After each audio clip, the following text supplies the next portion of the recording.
Hello again, traders. Right, it's H4 candle time again, roughly 25 minutes, well 22 minutes to go to the new candle. And I've just literally tweeted this chart, or this set of windows, as it were. Recent candles is the indicator. In fact, I'll bring it up for you. There it is there, those three bars. So you have to use three instances of the indicator, and then the top line, as you'll see, it's got all of those in it, and then the other various settings as to how I've set it up. Depending on your screen resolution, it would dictate how many you have across there. I've currently got 11, I think. 3, 6, 9, 11, yeah. So this morning, just before 6 AM, rolled over and did the same as I'm doing now. Looked at the dashboard, and what I could see was that at the time GJ hadn't punched up, hadn't closed, obviously, because it was 22 minutes to the hour, and this candle was not as big as this. But so what I'm talking about really, or trying to describe, is that I'm looking for sort of smaller candles, you know, decreasing in size, if you like. So, you know, these are pretty small, and then if this was even smaller, you'd expect that what that tells me then is that the power to the upside is falling off. Sort of a bit like this one, although it's not the perfect sort of look that I'm looking for. But again, it's about finding interesting looking charts. Actually, that's what I'm trying to describe there.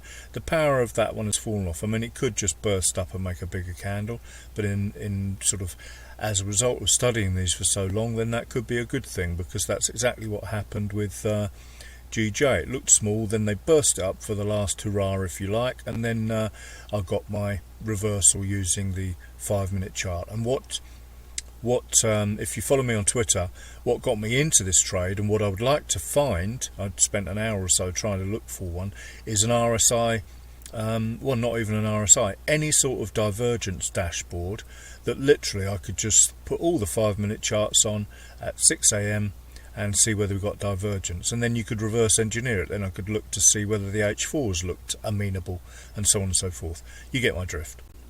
So if anyone knows of a free divergence dashboard, the reason there are paid ones out there, but I don't want that, because it means everyone would have to buy it. So if anyone knows of a free one, then there's a perfect looking set of H4 candles there. See, smaller one, power has run out, so I'd have a good look at that and see whether that looks like it might have divergence up there on the 5-minute, 15-minute chart. See whether we can, you know, a higher high that has made a lower high on the RSI and the TMA slope.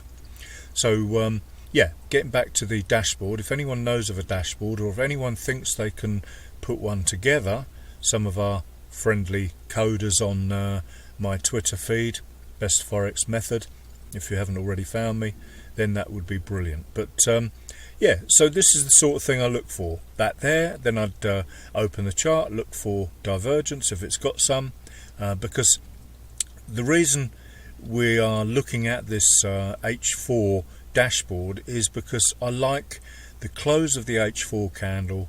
That in itself creates some sort of interest, much same as we watch H1 close. You don't want to be in a trade on an H1 or M30 close, because you are highly likely to get some sort of volatility. So and as such, you know, the H4 may well give us volatility too, and it works really, really well for me. It's a really relaxed way to trade. In the past, I've always finished by, well, in the old days it was finished by 7 AM sharp. Don't get involved in the Frankfurt madness and the London madness at 8 AM.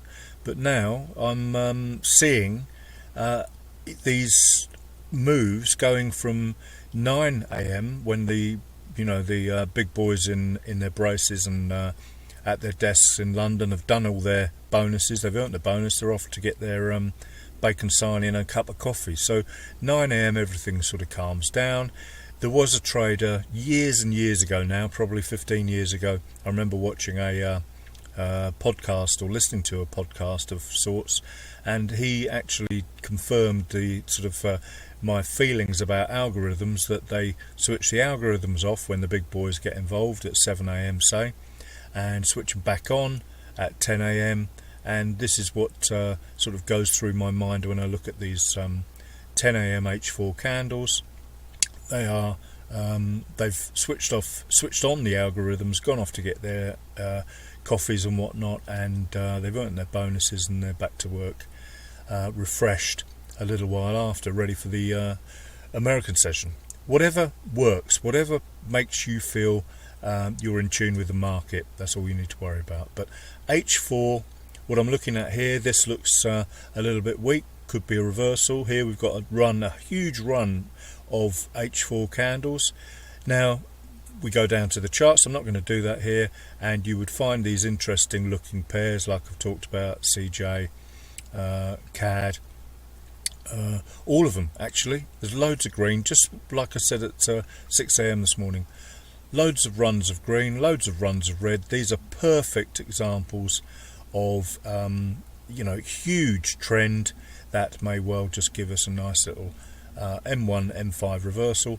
So what I'm looking for now is divergence. Simple as that. And all the other rules apply, of course. 3 candle reversals, RSI histo, and now we've got Dinesh's fantastic RSI histo alert, as it were. It was always called alert, but now we've got a proper double momentum alert on it.